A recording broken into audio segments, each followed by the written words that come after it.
What's going on? This is JIZOCKK, Zoc from MIU, and we're here live at the Bakehouse Art Complex, Miami, Florida. We're getting ready to see some really creative things tonight. A lot of artists from all over, some interesting people that, are just about interesting things. You ready to get into something? Let's go.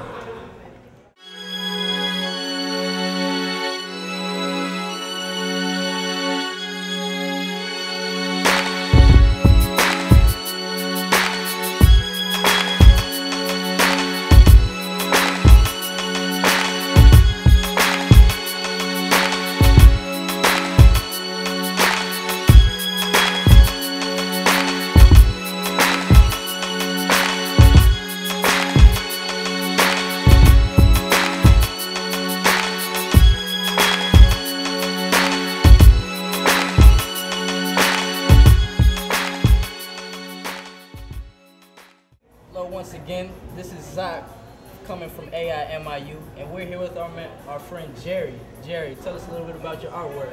Well, as you can tell, I'm standing in the middle of one of them. I work with clothespins, thousands of them.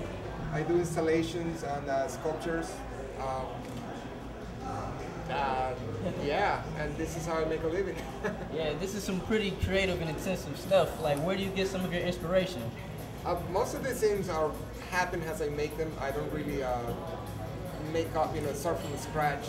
I just start something and then I start something else and then put them together. Sometimes the show requires that I do something specific, so that's different. But most of them just kind of happen. It's hard to explain. I start with a small piece and it grows and it grows and it just gets bigger and bigger. Yeah. So, what's your favorite thing about creating these artworks? Because I know some people just enjoy to see them. I know you enjoy something more about it. Well, honestly, the attention you get when you show them, it's pretty addictive. I'm not gonna be a rock star, but I'm not gonna lie to you. When people come and they like my work, it feels really, really good. So it's kind of pushes me to do a better or bigger next time. But there's also the one thing I think about all the time is what I do. So whether I get attention or not, I will do it anyways. Speaking of attention, is there anywhere that your artwork has been featured? Yeah, I constantly having shows around. Recently, I was in a TV show. I don't know if I can say that, but I'll say it. You can edit it out. HGTV, Color Splash. They came to my studio and they filmed an episode here and on location. And it comes out in January, so that should be pretty exciting when it happens. And like that, different little things happen here and there that add up. So along with that, what do you feel is your next step in the art industry right now? Like, what's your next move?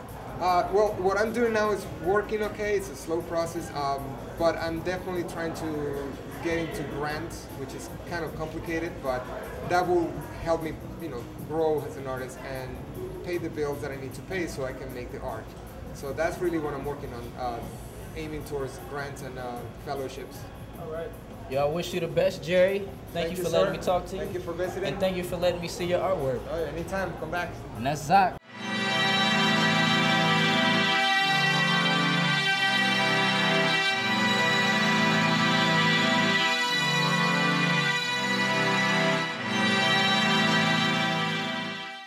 Well, I'm here with Tina Selvinson. Selvinson, am I correct? And I'm just passing through the Bakehouse Art Complex, and I noticed some of these twists and turns and very detailed artwork.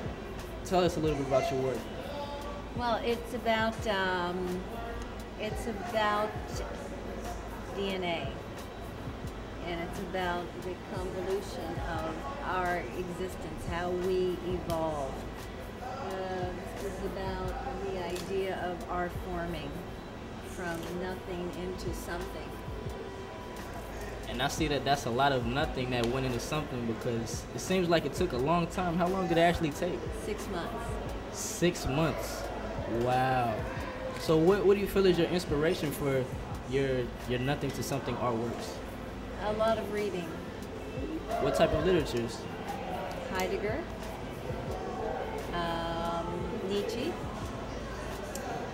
most of the gurus, Yogananda, Nityananda. Let me see. And a lot of reading just from critics. I find them interesting, if not silly. And who else? Kierkegaard. What else? And a lot of New Age reading, a lot of crazy stuff like Ken Carey. Ken Carey? Or, well, let's just stop there. A lot of these twists and turns kind of remind me of a sound wave. Does music and Ooh, that's nice. does any music help you create any of these artworks or inspire you? Well, I listen to mantra a lot. Does that help? Yeah. What would you say is your favorite thing about creating these detailed and complex pieces of artwork? The piece. P-E-A-C-E, not P-I-E-C-E. Okay? Yes, for some of y'all that not sure what she meant by piece, yeah, it's the full artwork. But yeah, thank you again. Is there anything else that you would like to tell future you're viewers? a very good interviewer, I must tell you. Oh, thank you so much. I'm blushing. Is he? No, you are. You're very clever, and you say some nice things. You really do, and you're very observant. Thank you. Good for you guys. This is great. Thank you for your time. I hope to see you again here at the Bakehouse Art Complex. Yes. You never know what you're missing. What's the address here? 561 Northwest 32nd Street, Wynwood. Thank you again. Thank you. What a pleasure.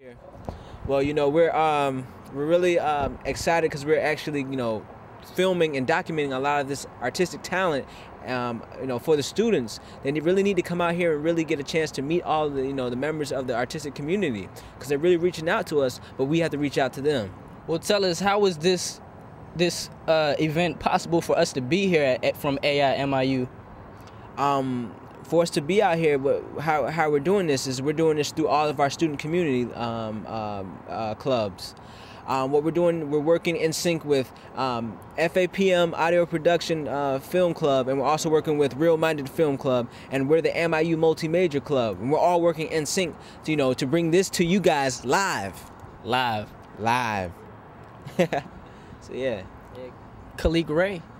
Yes. I'm president of MIU MultiMajor. We have meetings every Wednesday from 5 to 6 p.m. If you're interested, you know, come by the Student Affairs office, which is on the second floor. Talk to Dean Osborne or the Student Advisor Coordinator, Betty Dominguez. So you can see that there's tape on the floor here, which is my painting location. So when I'm painting this painting here, I'm actually standing here.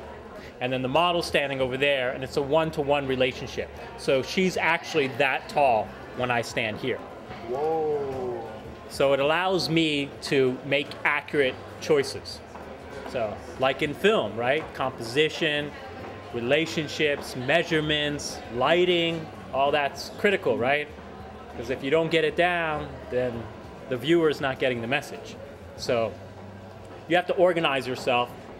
So you can see above there's a curtain that divides the light source, my light source, from the model's light source. That way there's not cross-contamination. Not that it necessarily will bother me, but my light will affect the way she appears and will alter her form and will become confusing to the viewer if it's multiple sources of light coming in.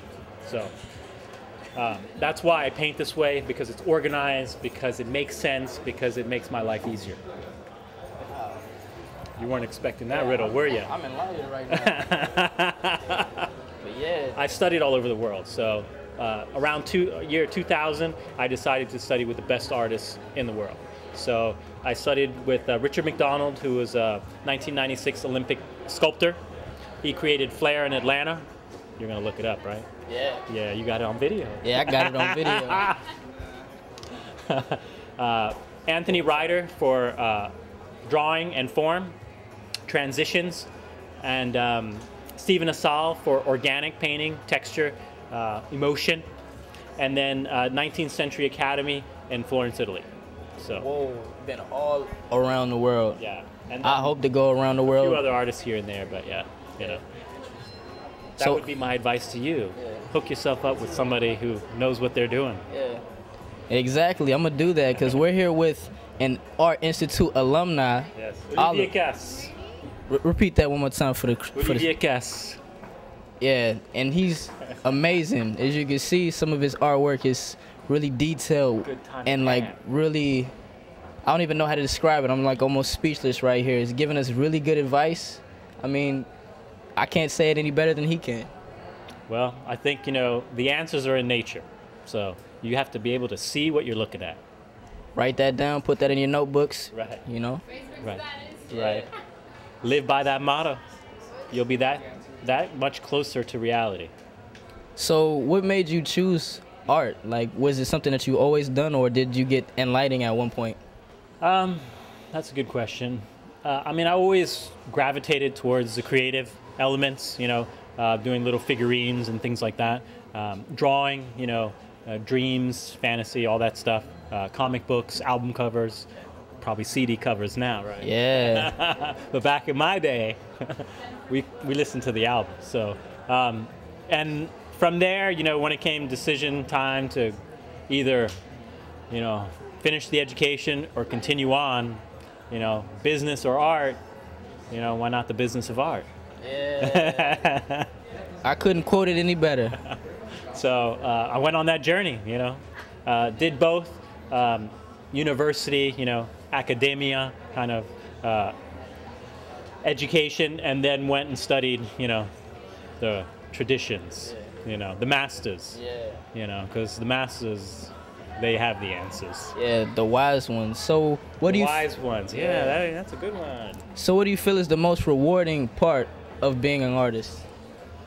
I think pure energy, the fact that, nature's in front of you, living and breathing, and you heighten your awareness, calm your soul, and allow that experience to come forth and put it down on canvas or a drawing or a sculpture or something of that nature, Yeah, the energy. So that love that you spread, that good vibes that you share to other people, that can be transduced into artwork or other forms. Hopefully that's true. Hopefully that you make that connection. You make an aesthetic piece of artwork that connects with culture. And one could argue enhances culture or takes the next step forward. So that's the goal, one for the history books. Yeah, I learned so much from this, and I might have to write some more of this down, jot this in my notes, and see how it takes my life. On the TV. Yeah. All right. Well, thank you for your time. All right, I learned cheers. so much. All right. Great. Is any last remarks? Learn, live, prosper. I couldn't said it any better. Zach, Bakehouse Art Complex. I'm from Belgium.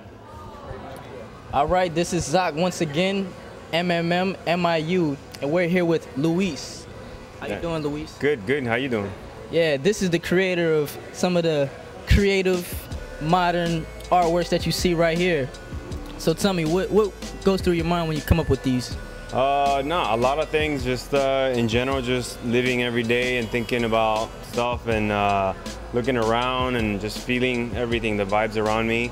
That's basically how I come up with stuff, just anything. It could be a mark on the floor, it could be just something, reading something, or just something pops in my head and then I'll just start drawing it. Other times it'll be I'm doodling something and all of a sudden it comes, becomes this other idea, and then it becomes another idea, and then it just kind of keeps growing, So like my ideas are basically like that. It's like never ending though, but yeah. I noticed that you have, robots, baseball cards, things that kind of remind you of your youth. So would you say that your youth kind of inspires you to do what you do? No, definitely. I think my youth and everybody's youth in general really inspires people, because I think, no matter how old you get, there's that little kid inside you that, you grew up from that process. So you're always going to have those memories and those kinds of things, little foundations when you were a kid that actually makes you who you are. So it's always going to be like, little things like that kind of, those are the moments that kind of inspired me personally into like doing what I'm doing. So that's why I kind of keep a little bit of that stuff around. I had to like take a little bit of that out of here because I didn't have enough space, but just the basics are here. So do you feel that you're just a big kid or just an adult that still appreciates being a kid? I don't know. I think a little bit of both. Sometimes I do feel like I'm still a kid inside, and other times I do things that are kind of like kiddish.